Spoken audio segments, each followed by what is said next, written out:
اور معاشرے کا کتنا کمینہ شخص ہے وہ جو کسی کی بیٹی کو اس لیے تنگ کرتا ہے کہ وہ جہیز نہیں لے کے آئی، یا وہ اس کی خواہش کے مطابق، اس کی توقع کے مطابق جہیز نہیں لائی۔ شریعت اسلامیہ نے تو نکاح کو آسان قرار دیا، اور یہ جو ہم اتنی لمبی چوڑی باراتیں لے کر کے چلے جاتے ہیں بیٹی والوں کے گھر میں، تو اسلام میں تو اس کا ایسا کوئی تصور نہیں ہے۔ 500 600 لوگ بیٹی والوں کے ہاں چلے جاتے ہیں اور جس طرح کسی محاذ پہ جا رہے ہیں۔ نکاح فی المساجد کا رواج اگر ڈالا جائے تو ہماری زندگیاں سوکھی ہو جاتی۔ یہ جو مروج سلسلہ ہے، اس سے غریب لوگ تو پریشان ہیں ہی، امیر لوگ بھی سکھ میں نہیں ہیں۔ آج 1 کروڑ روپیہ شادی پہ خرچ آ رہا ہے، اور جس کی 4 بیٹیاں ہیں وہ ساری زندگی اسی کام میں ہی لگا رہتا ہے۔ اور غریبوں کی زندگی تو اجیرن ہے۔ غریب کی بیٹیاں سگڑ ہیں، سمجھدار ہیں، سنجیدہ و متین ہیں، پڑھی لکھی ہیں، خوبصورت ہیں، لیکن ان کے رشتے قبول اس لیے نہیں کیے جا رہے کہ ان کے پاس دینے کے لیے کچھ نہیں ہے۔ اور اب ایک سلسلہ چلا جہیز فنڈ کا اور اجتماعی شادیوں کا، تو شاید کسی کے لیے اس میں تسکین ہو، لیکن میں تو ایک مرتبہ ایسی تقریب میں گیا ہوں تو دکھی ہو کے آیا ہوں۔ ہر شخص کا اپنا مزاج ہوتا ہے، مختلف تنظیمات، مختلف لوگ غریب بچیوں کی اجتماعی شادیاں کر رہے ہیں، تو میں ایک تقریب میں مجھے کھینچ کے کچھ لوگ لے گئے۔ میں نے کہا مجھے تجربہ تو نہیں ہے، لیکن مجھے لگتا ہے کہ میرے لیے تکلیف کا سامان ہوگا، اور دوست جس مقصد کے لیے مجھے لے کے جا رہے ہیں تو ان کا مقصد بھی پورا نہیں ہوگا۔ ایسا ہی ہوا، ایک ہال میں 15 سے 20 بچیاں تھیں، اور دوسری جانب 15 سے 20 بچے تھے، اور ان کے مہمان، ان کا ہجوم تھا، اور اسٹیج کے اوپر جو کرسیاں لگی تھیں ان پر مخیر حضرات بیٹھے ہوئے تھے جنہوں نے سرمایہ لگایا اور جہیز فنڈ دیے، اور تنظیم کے لوگ آ کے اپنی کارکردگی بیان کر رہے تھے۔ تو آخر میں انہوں نے مجھے کہا کہ ہم آپ سے کچھ سننا چاہتے ہیں، تو میں نے بیٹھے بیٹھے کہا کہ میں دعا کر دیتا ہوں، لیکن ان کا اصرار بڑھا، تو میں نے مائک پہ آ کے کہا کہ انسان کی زندگی میں 3 موقع ہوتے ہیں جس دن وہ مہمان خصوصی ہوتا ہے، اور سب لوگوں کی نظر اسی کے چہرے پہ ہوتی ہے۔ ایک جب وہ پیدا ہوتا ہے تو کالا کلوٹا بھی ہو تو ساری بستی اس کا منہ دیکھنے آتی ہے، اور اسے بہنیں چاند کہہ کے پکارتی ہیں، چاہے اس کا رنگ گہرا سیاہ کیوں نہ ہو۔ دوسرا موقع انسان پر اس وقت آتا ہے جب وہ دولہا بنتا ہے، تو سارے لوگ اسی کو دیکھتے ہیں، اور وہ نگاہوں کا مرکز ہوتا ہے، اور چیف گیسٹ وہی ہوتا ہے۔ اور تیسرا وقت اس کے اوپر تب آتا ہے جب وہ چٹا لٹھے کا لباس پہنتا ہے، تو سارا شہر اس کا منہ دیکھنے آتا ہے۔ تو میں نے کہا ان غریب لوگوں سے آج تم نے یہ حق بھی چھین لیا۔ آج مخیر حضرات کو اوپر بٹھایا اور ان کو نیچے بٹھایا ہوا ہے، اس لیے کہ یہ غریب ہیں، اور کسی کے چہرے کے اوپر میں نے کہا خوشی کے آثار نہیں نظر آ رہے، اداسیاں ہیں، اور اتنے لوگوں کو ان کی غربت کا گواہ بنا رہے ہو۔ ایک دم سکوت طاری ہو گیا حال پر، چونکہ مجھ سے وہ کچھ ایسی باتیں سننا چاہ رہے تھے جس سے ان کو داد ملتی۔ میں نے کہا تمہارے جذبے اپنی جگہ پہ، لیکن کاش کے رات کے اندھیرے میں ان بیٹیوں کے ماں باپ کو تم نے کچھ پیش کیا ہوتا اور یہ اپنے گھر سے رخصت ہوتی تو عرش والا رب بڑا راضی ہوتا۔ لیکن برا کرے نمائش کا کہ ہم نے ان بیٹیوں کا تماشا لگا دیا۔ میں ایک شہر میں گیا تو وہاں آج کل وہ پہلے تھا نا عمرے کے ٹکٹ محفل نعت میں، تو آہستہ آہستہ مجمع سمٹ گیا، تو اب ایک نیا سلسلہ شروع ہوا ہے کہ جہیز کی پرچیاں نکالی جائیں گی۔ تو اسی سال آپ کے قرب میں ایک جگہ 10 کے 15 جہیز فنڈ تھے، تو مجھے خطاب کرنے کے لیے انہوں نے کہا، تو بڑے شوق سے منتظم محفل نے بتایا کہ 15 بچیوں کا جہیز بھی نکالا جائے گا، اور اس پردے کے پیچھے ہزاروں بچیاں بیٹھی ہوئی ہیں۔ تو میں نے اپنی گفتگو میں کہا کہ یہ ظلم نہ کرو، یہ زیادتی نہ کرو، تمہارے پاس 100 لوگوں کا کھانا ہے تو 500 لوگوں کو نہ بلاؤ کہ تم قرعہ اندازی کر کے 100 آدمیوں کو کھانا دے دو اور 400 آدمیوں کو کہو کہ تمہارا نام نہیں نکلا۔ تمہارے پاس 100 کا کھانا ہے تو 100 کو ہی پردے سے بلاؤ اور ان کو کھانا کھلا دو۔ میں نے کہا 10,000 بیٹیاں اس پردے کے پیچھے بیٹھی ہیں آپ کے بقول، اور آپ ان میں سے چند کو قرعہ اندازی کے ذریعے جہیز فنڈ دے رہے ہیں۔ ہر پرچی پہ 10,000 بیٹی کا دل دھڑکے گا کہ شاید میرے مقدر جاگ پڑے اور غموں کی سیاہ رات ختم ہو گئی، لیکن جب آخری پرچی کے بعد اعلان کیا جائے گا کہ قرعہ اندازی مکمل ہو گئی، تو کتنی بیٹیاں گھروں میں جب واپس جا رہی ہوں گی تو تم نہیں جانتے ان کے قدم کتنے بوجھل ہوں گے، اور رسول اللہ کا میلاد ہو اور بیٹیاں آنسو بہاتی ہوئی جائیں۔ تو میں نے کہا تم خوشیاں خریدنے لگے تھے، غم خرید لیے تم نے، خوشیاں بانٹنے لگے تھے، غم بانٹ لیے تم نے۔ تو یہ زیادتی نہ کرو، یہ جو رواج پڑ رہا ہے یہ اپنی نمائش کے لیے، خدا را آگے تم نے عمرے کے ٹکٹ بانٹے، بہت کچھ کیا لوگوں کو اکٹھا کرنے کے لیے، اور کیا کیا رنگ اپنائے گئے۔ میں نے کہا وہ اچھا تھا، چلو مجھے اس پر بھی بات ہے، لیکن چلو میں نہیں کرتا، لیکن یہ ظلم نہ کیا جائے کہ محافلات میں مجمع اکٹھا کرنے کے لیے جو ہے وہ غریبوں کی بچیاں بلا کر کے تو 10 کو آپ دے کے باقیوں کو کہیں کہ معذرت ہمارے پاس اتنا ہی تھا۔ تو آپ کے پاس 100 کا کھانا ہے، 100 کا پانی ہے، تو 500 پیاسوں کو نہ بلائیں، 500 بھوکوں کو نہ بلائیں، 100 کو ہی بلا کر کے پردے سے جو ہے وہ ان کی مدد کریں۔ تو میں یہ کہتا ہوں کہ ہم جہیز فنڈ دینے کی بجائے، یہ جب تک یہ حالات ختم نہیں ہوتے، ہمیں خفیہ طور پہ یہ بھی کرنا چاہیے، لیکن ساری قوم ادھر لگ گئی ہے، تو اس کی بجائے ہمارے علماء کو، ذمہ دار کو، یہ مختلف چینلز کے اوپر یہ جو ٹاکنگ ہوتی ہے اس پہ گفتگو ہونی چاہیے کہ اس رسم کو ختم کیا جائے اور معاشرے کی تربیت کی جائے کہ بیٹیوں کا رشتہ اس لیے قبول کیا جائے کہ وہ دیندار ہیں، وہ پردے دار ہیں، وہ سگڑ ہیں، وہ پڑھی لکھی ہیں اور ان کے اخلاق اچھے ہیں، یہ معیار بنایا جائے، دولت کو معیار نہ بنایا جائے۔ اس طرح معاشرے پس جائیں گے اور معاشرے کے پلے کچھ بھی نہیں بچے گا۔ اور آج اندازہ نہیں ہے ہم کو کہ جس کی بیٹیاں گھر کی دہلیز پہ جوان ہے اس کی زندگی کتنی کٹھن گزر رہی ہے۔ کوٹھے تے چڑھ ویخ فریدا تے کر کر بلدی اگ، میں جاتا دل دکھی میرا پر دکھی سارا جگ۔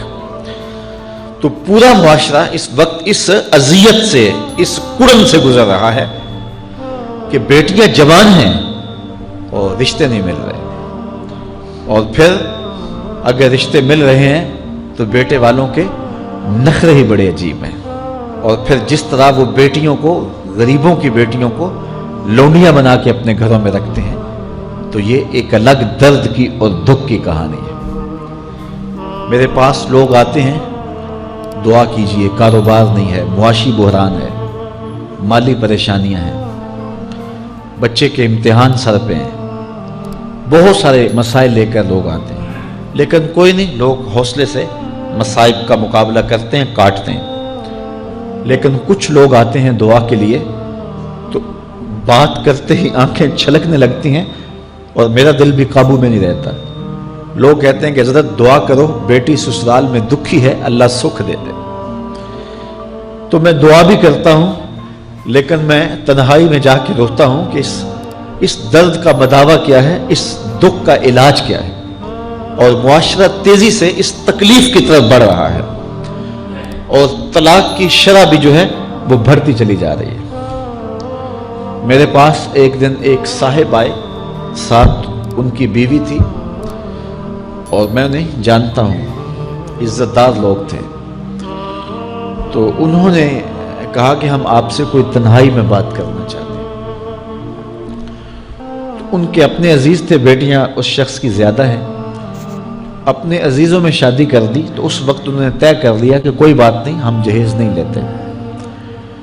لیکن وہ باپ بلک بلک کے مجھے کہہ رہا تھا کہ کتنے دنوں سے میری بیٹی گھر آ کے بیٹھی ہوئی ہے، اور وہ کہتے ہیں کہ اتنی دیر واپس نہ آنا جب تک تیرا جہیز پورا نہیں ہو جائے گا۔ میں کہتا ہوں کتنا صفاق معاشرہ ہو گیا ہے اور کتنے کٹھن حالات ہو گئے ہیں۔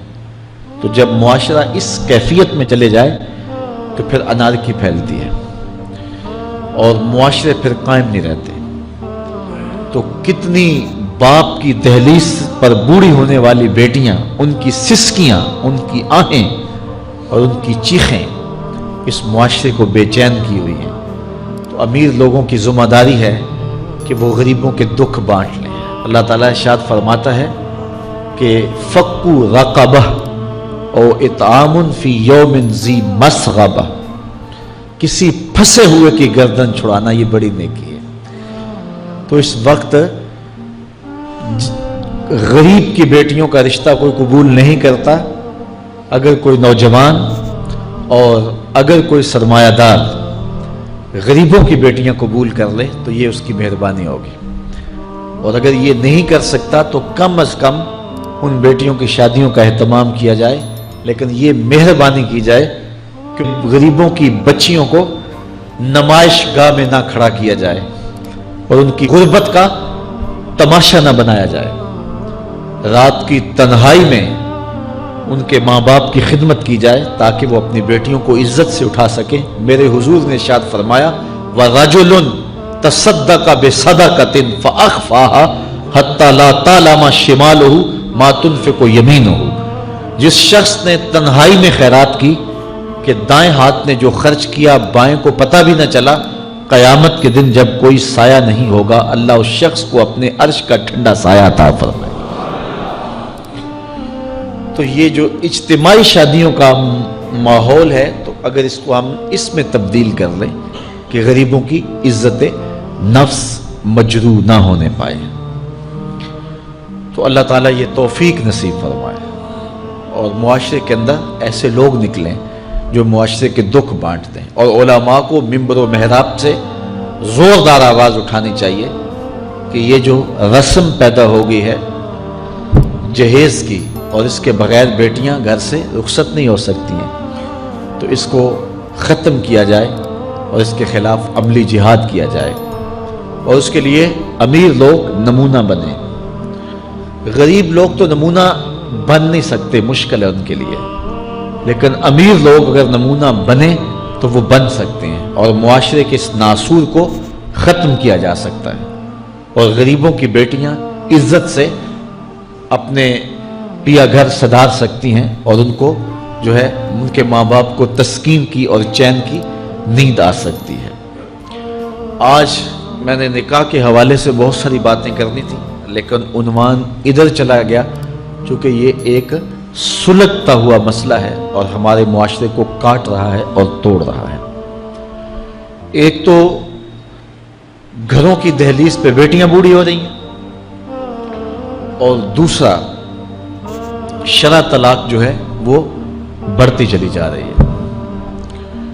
اس حوالے سے میں زیادہ لمبی گفتگو نہیں کرتا، صرف دو چار باتیں کہ طلاق اگرچہ مرد کا شرعی حق ہے، اور اگر نباہ نہ ہوتا ہو تو طلاق دینا ناگزیر ہو جائے تو طلاق دینا ہی پڑتا ہے، لیکن اس کے باوجود اگر کوئی شخص اپنی بیوی کو برداشت کرتا رہے تو قیامت کے دن رب کی رحمتوں کا حقدار ہوگا۔ جائز کاموں میں جو سب سے ناپسندیدہ امر ہے وہ طلاق ہے، اور جب کوئی شخص طلاق دیتا ہے اللہ کا عرش بھی ہلنے لگ جاتا ہے۔ امرأہ مردودہ اس خاتون کو کہتے ہیں جس کے شوہر نے اس کو طلاق دے دی اور وہ اس قابل نہیں ہے کہ اس کا دوبارہ نکاح ہو سکے. پہلے ہی بڑی مشکل نکاح ہوا تھا، بدصورت تھی، جہیز نہیں لا سکی تھی، تو پہلے بڑی مشکل نکاح ہوا تھا، اب طلاق ہو گئی تو اب تو اور زیادہ امکان مشکل ہو گیا. تو وہ اپنے باپ کی دہلیز پہ بیٹھ گئی. آگے نکاح کا ارادہ بھی نہیں ہے چونکہ امکان باقی نہیں ہے. تو اس عورت کو شریعت میں کہتے امرأہ مردودہ، لٹائی گئی خاتون. حدیث میں آتا ہے کہ کل اس خاتون کے باپ کو اس کے گناہوں کی وجہ سے جہنم کا حکم ہوگا تو یہ جہنم اور اپنے باپ کے درمیان آڑ بن کے کھڑی ہو جائے گی اور رب سے بحث کرے گی کہ میرے مالک تو نہ مجھے عقل دی نہ تو نے مجھے شکل دی. سسرال نے قبول نہ کیا اور خامن نے دھتکار دیا. یہ ایک بوڑھا باپ ہی تھا جو مزدوریاں کر کر کے میرا پیٹ پالتا رہا. اس کے بڑے گناہ ہوں گے لیکن مالک میں تو اس کو جہنم میں نہیں جانے دوں گی.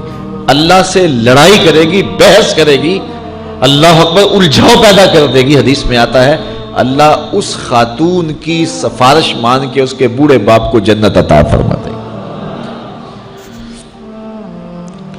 اگر طلاق دینا ناگزیر ہو جائے، بہت ضروری ہو جائے طلاق دینا اور اس کے بغیر کوئی دوسرا راستہ نظر نہیں آ رہا تو پھر بھی 3 طلاقیں اکٹھی نہ دیں. 1 طلاق دے دیں اور 1 طلاق دینے کا فائدہ یہ ہوگا کہ 3 مہینے کے بعد عورت فارغ ہے، آگے نکاح کرنا چاہے تو کر سکتی ہے. لیکن اگر 3 ماہ کے بعد، 4 ماہ کے بعد، سال کے بعد، 2 سال کے بعد اس نے آگے نکاح نہیں کیا تو دوبارہ ان کا پروگرام نکاح کا ہو جاتا ہے تو پھر واپس آنا آسان ہوتا ہے. تو لوگ یکمشت 3 طلاقیں دے دیتے ہیں اور پھر مسئلہ پوچھتے ہیں. تو چونکہ ہمارے یہاں کثرت احناف کی ہے اور واضح احکام جو شریعت کے ہیں وہ 3 اکٹھی طلاقیں اگرچہ ناپسند ہیں لیکن 3 طلاقیں اکٹھی 3 ہی ہو جاتی ہیں. تو پھر اس کے بعد اپنا مسلک بدلنے کی کوشش کرتے ہیں یا جو ہے وہ ایسے لوگوں سے فتویٰ دیتے ہیں جن کا یہ فتویٰ نہیں ہے اور ایک عجیب الجھن میں مبتلا ہو جاتے ہیں. اس لیے اگر ناگزیر ہو جائے طلاق دینا تو پھر بھی 1 طلاق دینی چاہیے. جو 3 طلاقوں سے حاصل ہوگا عورت سے الگ ہونا وہ 1 طلاق سے ہی حاصل ہوگا. اور 1 طلاق بھی طہر کی حالت میں دینا چاہیے، عالم حیض میں نہیں، چونکہ ان دنوں کے اندر مرد کا رجحان عورت کی طرف زیادہ ہوتا ہے. اس لیے شریعت نے طہر میں طلاق دینے کا حکم دیا ہے اگر کوئی طلاق دینا چاہے. لیکن اگر کوئی حیض میں طلاق دے دے تو پھر بھی طلاق ہو جائے گی. 3 اکٹھی دے دیں پھر بھی طلاق ہو جائے گی. لیکن 1 طلاق اور وہ بھی طہر میں اگر دی جائے، ہاں مہینے کے وقفے کے بعد دی جائے تو پھر بھی موقع موجود ہوتا ہے. تو عمومی طور پہ لوگ 3 طلاقیں اکٹھی دے کے بعد میں پریشان ہوتے ہیں چونکہ طلاق دینے کے بعد پھر پوزیشن سوچ کی اور گمان کی اور ہوتی ہے. تو یہ ضروری باتیں تھیں. کار ما آخر شدو آخر ز ما کار نشد.